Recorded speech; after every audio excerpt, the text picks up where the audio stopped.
Hello, friends. Oh, hey, we're slightly off. You and me are slightly off in the thing. Don't worry. I promise. I'll fix it. One sec. I have to change it. Oh God, no! Now we're completely messed up. Uh-oh. Oh, Discord cameras, why? All right, that was better. Let me go in and edit them really quick. Don't worry, we're going to do it. I just have to go over into no, turn off studio mode. I don't want it. We're going to be playing D&D today, and the minute that we no longer have this issue. Let me see. Where are we missing content? Okay, I have to like change the crops around. It'll give you a little more time to type. Type furiously. Let me get us in. Ooh, beep, beep. Man, Discord is finicky. Or not finicky, but window capture is really finicky. I'm gonna get us in. It'll be good. Okay. Now let's make sure we're good for the tabletop, because yeah, we're totally not. We're totally not. We'll fix it. We'll fix it. Oh, man. Streaming with you was a blast last night, man. That was so fun. Oh, yeah, that was really fun. I enjoyed the hell out of that. That game is a blast. Thank you for telling me I needed to get it. Forcing me. I was playing it and I'm like, oh man, we liked Sunless Sea, but this is so much better. It's so good. It's so good. But yeah, we're not here to play the Sunless Sea. We are here to explore your D&D character, Alexandria, well, Valoria, rather, Weiss, as her last name was revealed a couple of episodes ago. Excuse me, I'm drinking a soda. But we are dipping into a one-on-one. What I like to do with my players and what we like to do as a group is we like to have these individual one-on-one character moments where we get to dip into some extras about the character. And you had brought to the table a couple episodes ago having nightmares. And I was like, ooh, we gotta dip into those. We gotta dip in. We gotta have some special Alexandria Valoria time and find out more about her through possibly these nightmares. So we're gonna do a shared storytelling moment. There will be no actual dice rolling. I don't think, unless Kyle's gonna surprise me. roll a persuasion check. No, DM for me now, bitch. No, the tables have turned. There will be no dice rolling. It'll just be storytelling. Kyle's got maybe multiple dreams prepared. I have one dream prepared to kind of throw at him. So we're just going to do kind of a group story session, just a back and forth, getting into this character. Yeah, it should be fun. Let me hit us just with some basic intro track here. This is the right one, right? Yeah. Some basic intro track. And as we slip into this dream, I'm probably going to change the music depending on what's going on. You can even prompt me to be like, give me something a little more like this, and I'll try it, and I'll try to move it around. Sure. But we didn't discuss an order. Mine is... I'm imagining yours are pretty big. Mine's pretty big as well. So I don't know what order we want to go in. Do you want to finish off? Do you want me to go first? You first, man. Me first. Okay. Yeah. All right. Let's do mine first, and let's get me out of the way, and you can finish it off, and I can just enjoy and sit back. Oh, did you send me my lines, by the way? Oh, no, I'll do that. Okay. Right now. Send me my lines. I'm going to try my best, but that's going to be my first time looking at them. Unless you think it would just be better coming from you. No, you got that, man. I got that? You got okay, it. Cool. Yeah, that's for you. Send me my lines, and I'm going to do my best to fill them Yeah, in. I'm going to do that after you do your dream, because I don't want you, like, distracted by them. Perfect. So Perfect. Maybe we'll take a brief pause moment. Maybe I'll go to a 5-minute break or something to read these so that I know them. Very cool. Let's start off with the first dream. Now, at the end of mine, I do have you. I just realized I do have you waking up. So I'm imagining maybe this is like multiple dreams over multiple nights. Okay. If that's okay. Sure. Because we are talking about a huge expanse of time that this happened, like a 2 weeks. 2 weeks. So it could have been multiple. So this could just be one of them. So let's start. Let's start with my dream here. We're here, Alexandria dream. Cool. I have it. Ooh, and I have music cues written. I'm smart. I'm very smart. Cool. Let's do it. So. Turn this up a little bit. Valoria, your eyes open, but you are disembodied. You can see all around you, and you are moving. You sail across an endless expanse of vibrant, dark blue clouds. Ever shifting, they seem filled with thunder. But as flashes of lightning flicker within them, they offer not a sound. Silent storm clouds. There is beauty and fear to this place. As your vision moves forward, we begin to see forms of light linger after each flash, cords, strings, wires, tethers. Not chaotic, but perfectly organized. Threads crisscrossing each other to form an exact pattern. A weave of magic. Suddenly, the clouds part, and behind the veiled curtain shines a vision of untold beauty. 1,000,000 threads of light reach out to create a boundless garden of infinite magical energy. It stretches far beyond the edge of the cosmos. Its source is you. The pattern shifts and obeys your every movement, keeping in line with you at every step. You look down and see your veiled fingers. You are tangible once more, made of the same light. An artisan whose steady hands work the weave like an instrument, keeping the threads in an ever-perfect balance. This is your purpose. The only purpose. As you walk along your garden, all is as it should be, as it always has been.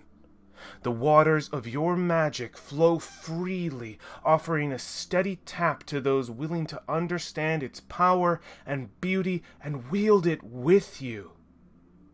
You are where you are always supposed to be. But then you remember.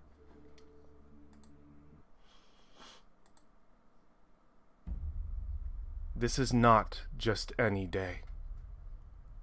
Today, all was not as it should have been. Your vision changes suddenly as you sense something is horribly wrong. It slips below the clouds and breaks the veil that splits the realms.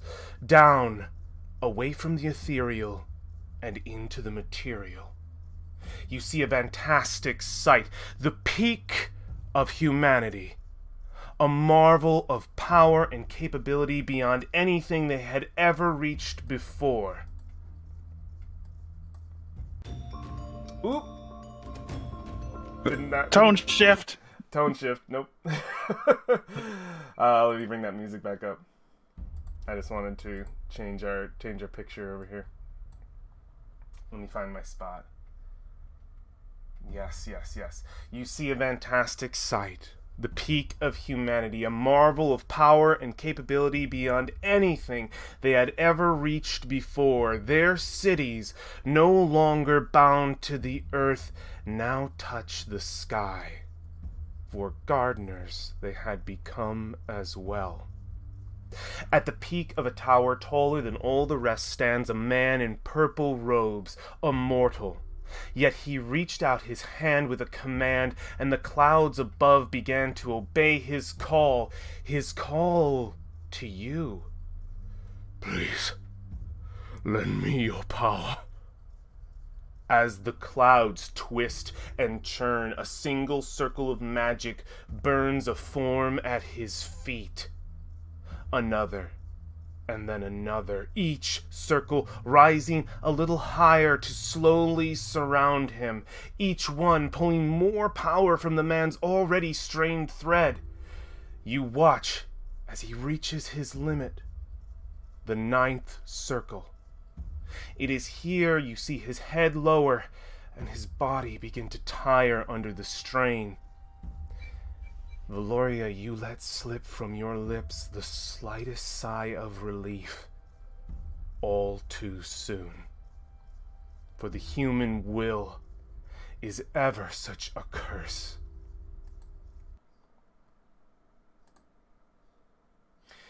We see his head rise once again, his body filled with renewed strength. He lets scream a primal call to the skies, a call to you. Lend me your power! You see, beginning to burn into the space above him, an abomination. A 10th circle. The sound of its forging is like screeching iron against stone. The fools, they have reached too far. Suddenly, we are back within your garden, and you watch in horror as your perfect weave begins to bend and tug, the ley lines of magic being pulled not freely, but to one source, not to you. This is chaos. The repercussions of it all are beyond comprehension. They are tearing away at everything you built. They are children, Valoria, that will only ever want more. The hubris of man has gone unchecked long enough. They must be made an example of, so that none will ever reach to such forbidden heights ever again. What do you do? You have all power in this moment to describe to me how you stop this. And please, be vicious. I can't possibly imagine. I think I would reach out and I would rip the weave away. I would pull it back and then overwhelm him with the excess. You've never done that before. You've never taken away. You've only ever given. This is the first time you reach down your divine hand and grab at the threads and rip back what is yours. The recoil, though, is unbelievable.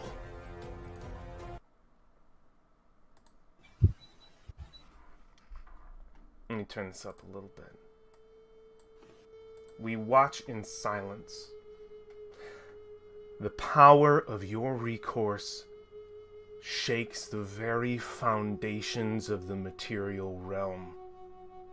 We see, Valoria, their cities, the ones that once graced the edge of heaven, fall. Struck down by your might, they would never rise to such heights again. In a brilliant flash of apocalyptic light, everything they built crumbled. Your anger, your fury fills you. Their betrayal, their deception wounds you. The flashing light of your power fills your vision and consumes. You look away. It had always been silent until now. But this time, after the flash, came the thunder.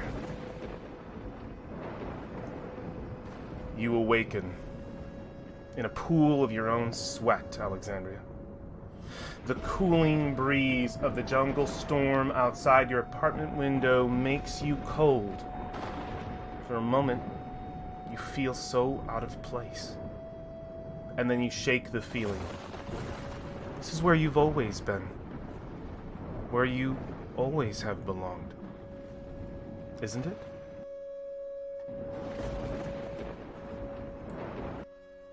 And that is the end of my dream sequence with you, Valoria, /Alexandria, a woman with two names.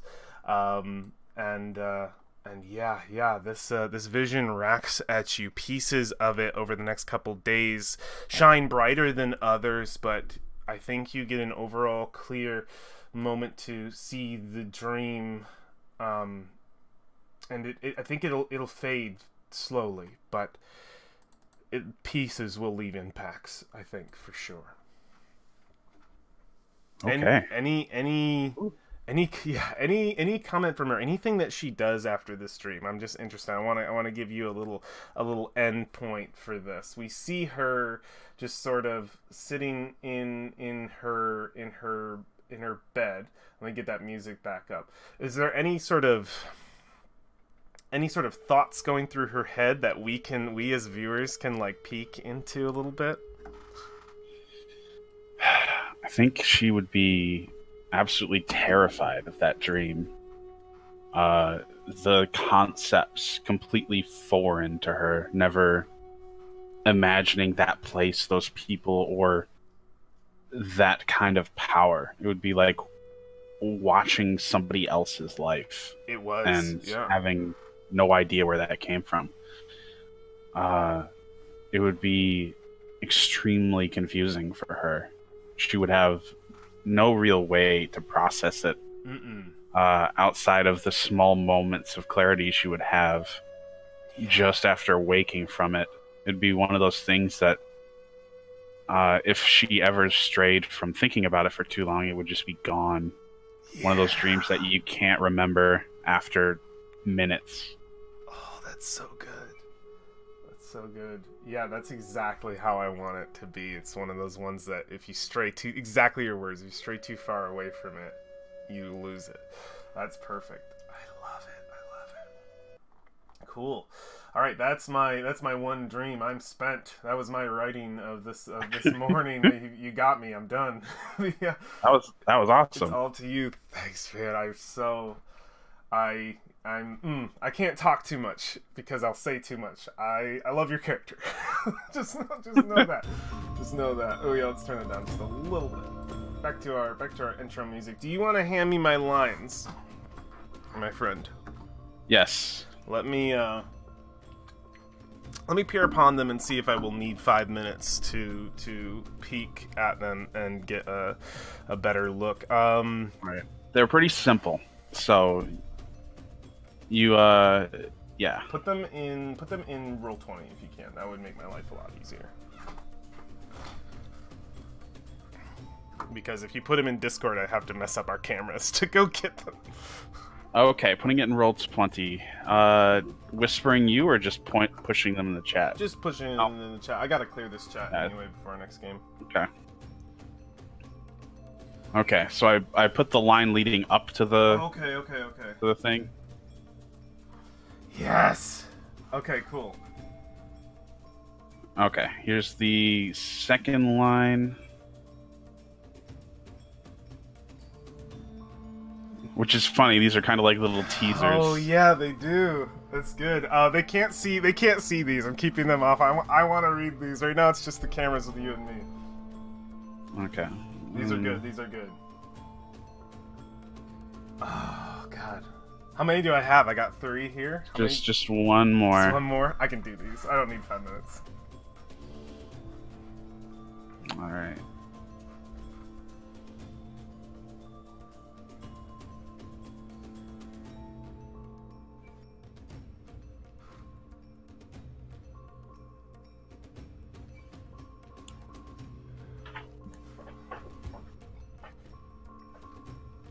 Alright, cool. Okay. I am ready. What music? These are in order, right? Too? Yeah, they are in order. What music should I start with? I have like tense, adventure, divine, evil, happy, inquisitive, sad, tense, again apparently, sneaking. Okay. So let's go with tense. Yes. And then divine. Okay, tense and then divine. And then midway through, you'll probably catch when that's happening by what I'm reading. What were the other ones? Like something creepy or scary? I got evil, yeah. Evil. Evil should be creepy. Evil will work, and then back to to tense at the end. Let me or know, just keep it at evil. Let me know when to switch them if you want. And I'll switch them because I might get a little too engrossed in what you're doing. So, okay. Because I'm gonna be. Well, I mean, yeah. If you can't, it's not a big issue to change the music. Okay. So, cool. Like honestly, just a consistent theme like what's going on right now would work just fine. I'll change it if I feel it. Yeah. And then divine. Okay. Yeah. You give it. You go. Yeah. Go. I'm really excited. Okay, so we have Valoria going through. This is the tail end of her 2 weeks where she's been having these nightmares. Many of them extremely clear and vivid and horrible, but fleeing so quickly from her mind that she can't really recall them throughout the day. All she really remembers is the raw emotions that she feels. And she knows of someone who has had very clear, almost oracle-like visions before. Someone from her past, and someone she'd prefer not to ever bring up with anyone. So she takes it upon herself to draw upon this person with a small trinket, a small gift that they had bequeathed her before she ran away. And it is a small set of red wax candles. Really? Yes.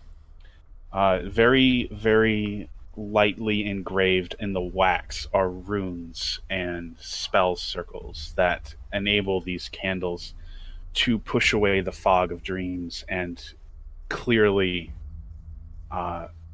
harness and focus the spell and the vision so that they can actually identify and remember the dream. And ideally, the candle will also be able to record the dream on its wax. The candle is not designed to melt, but rather inscribe with the heat on the surface of the candle. So she sets that beside her bed as she's absolutely exhausted, having been toiling away at this magical item for the past week. It's nearly finished, and she's done a shit ton of legwork. So she's looking forward to sleeping and anxious about what the candle will tell her in the morning as she lights the wick of the candle and lays her head on the pillow and sighs and says, "All right, Serena, let's see if this trick actually works." And then she gently lets herself fall asleep. And that's when her dream starts. She sees herself floating in a void, a field of roiling darkness, cold and exacting. In this darkness, way far away, buried at the horizon, there's a flash of light, a spectacular shower of fire and light that blossoms across the black canvas of the sky, throwing back that hungering darkness.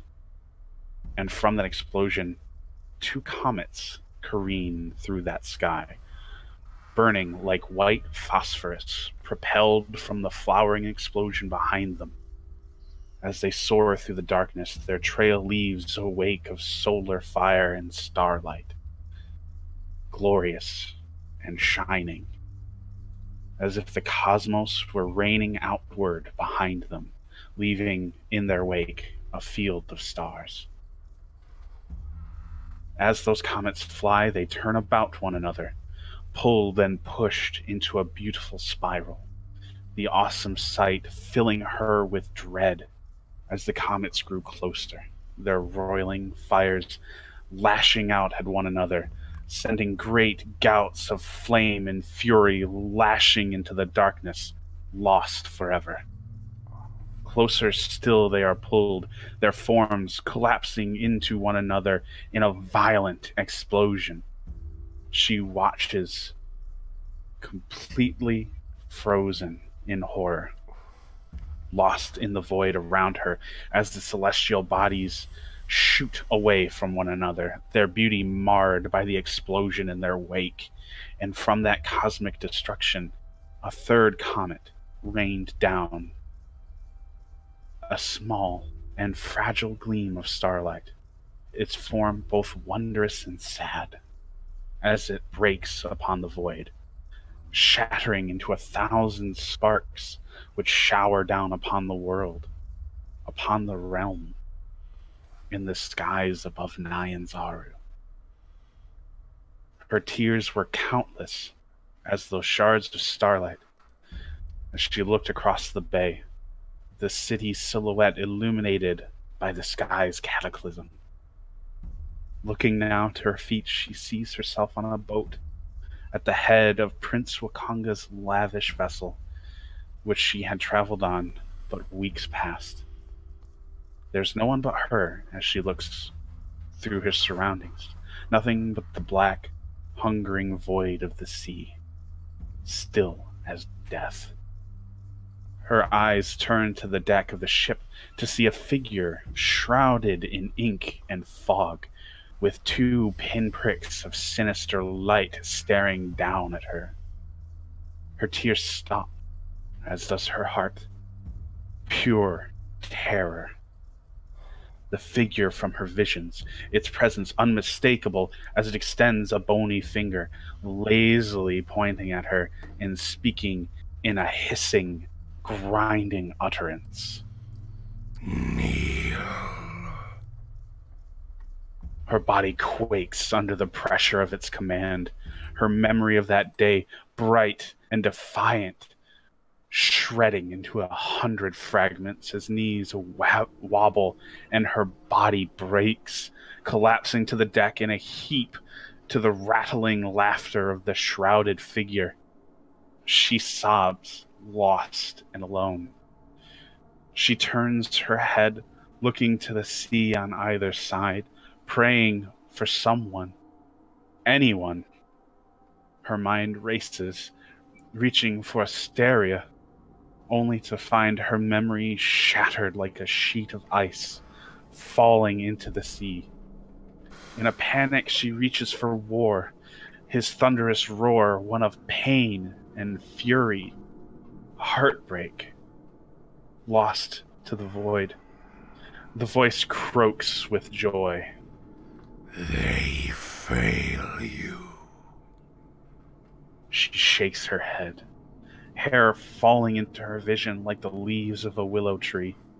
Her bright red hair dulled and blackened like a shroud, turning to smoke and fog as memories shatter and fade under the weight of the creature before her.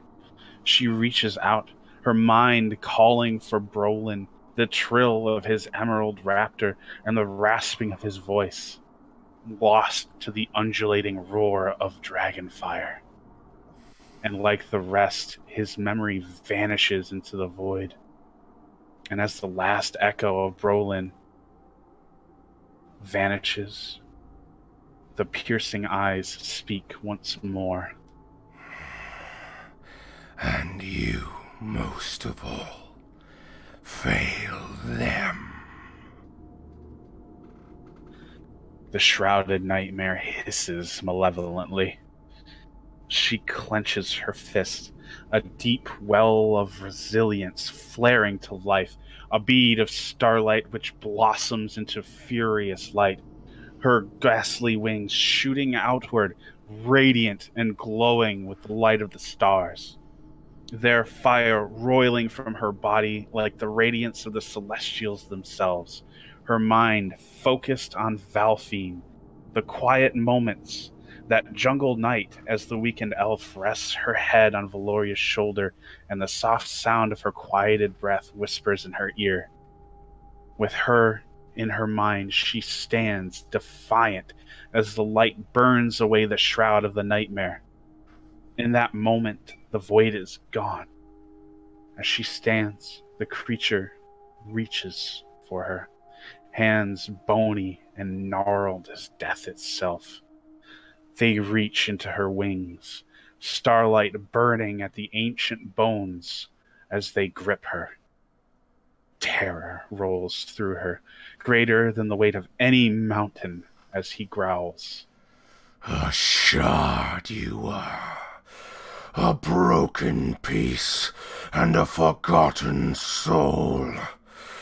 Worthless. He roars as he rips her wings from her back in a violent motion, tossing their burning remains into the ocean void. She shrieks in pain, falling to the deck, that pain ripping through her body and sending her screaming into her bed as she bolts up in a cold sweat, body shivering from the cold and the fear as she feels the sweat streaming down her back. She looks to the candle, burned and black, its length having melted to a bubble of charred and smoking wax.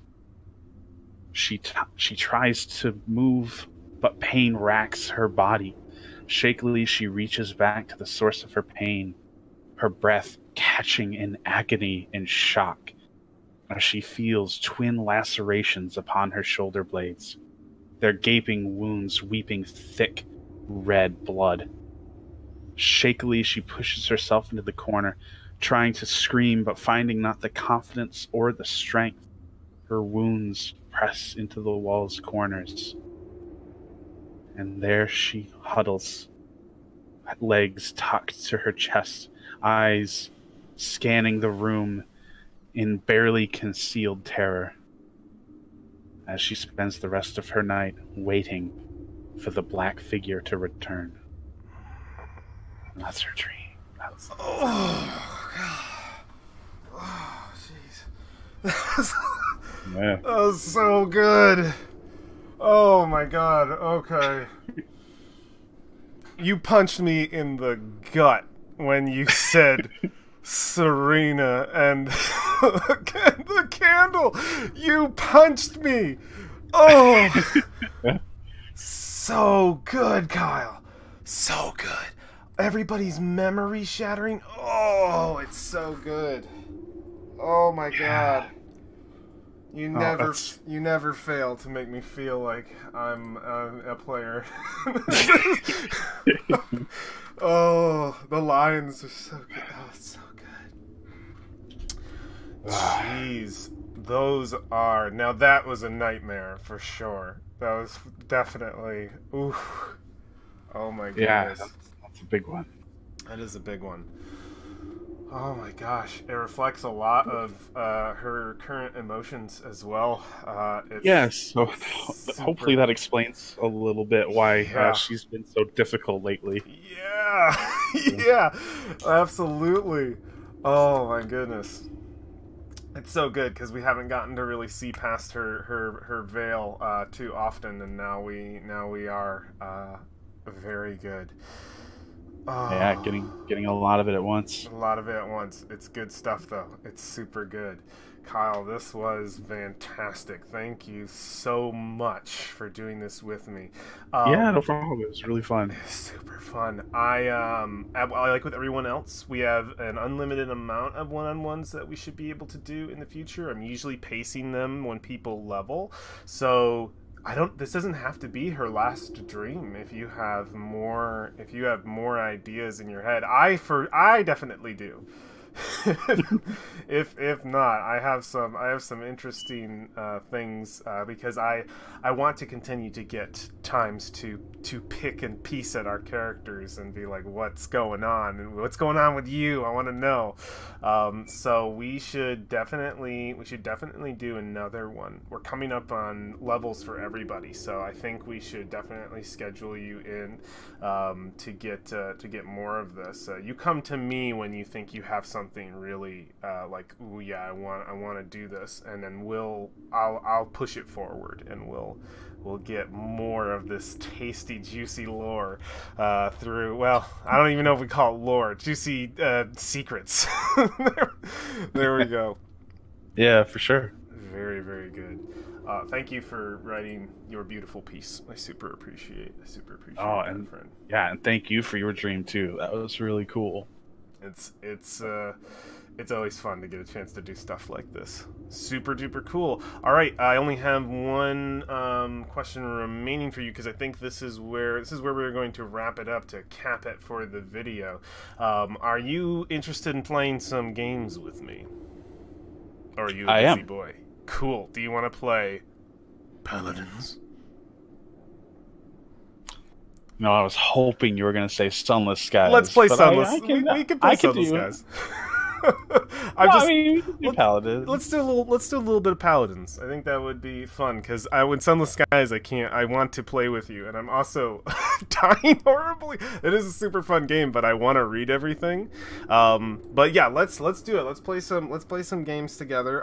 Guys, we're gonna close out the stream here. I'm gonna open it back up. I gotta change the title around and everything, so we'll be back. Oh, what's up? I would like to say one thing because there's one detail that we haven't addressed yet. Please. And that's when she's writing her will. Oh! Zoom back out. All right. So what's going on with the will? Yeah, I forgot all about that. Tell me about it. She sits down to write her will, and among all of the normal formalities of, like, last addresses to notable individuals, Serena being one of them, she actually adds another person. She adds Valfine to that list. And in the allotments to what is to be gifted to Valfine in the event of her death, she writes, I, Valoria, Serena, Weiss, bequeath on to Valfine the properties, manor, and libraries of Phandolin's Manor House, as belongs to the Weiss family, as well as the surrounding lands and territories thereof.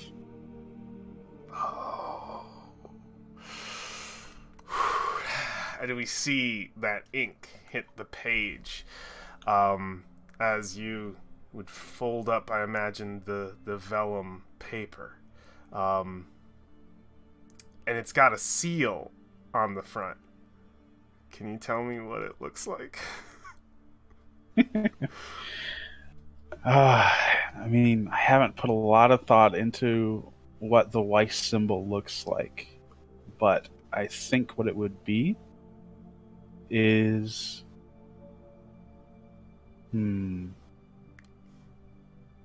It would be a candle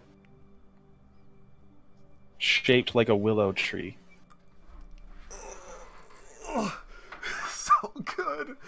Yes, that is exactly what it looks like. We see that imprint, and I think that's the last scene we look upon. We see that symbol. Oh boy, so good, Kyle. So good. You're pulling at my heartstrings with this, with Days of the Past. With you and me, solo D&D and it one-on-one. You're getting me really hard. All right, great stuff. Gotta draw on that history, motherfucker. I know you're pulling at me, man. All right, very cool. God, leaving me with tingles. Stop it. All right, guys. We are going to be right back with some more games here in about 5-10 minutes. I'm going to shut up the stream. We're going to turn it back on, and we will be back playing some Paladins. We're going to shoot it up and be strong boys. All right. We will see y'all soon. Thank you for stopping by for this one-on-one. We'll talk to you guys real soon. 5-10 minutes. Bye. Yeah. Thank you. Bye. Thank you again, Kyle.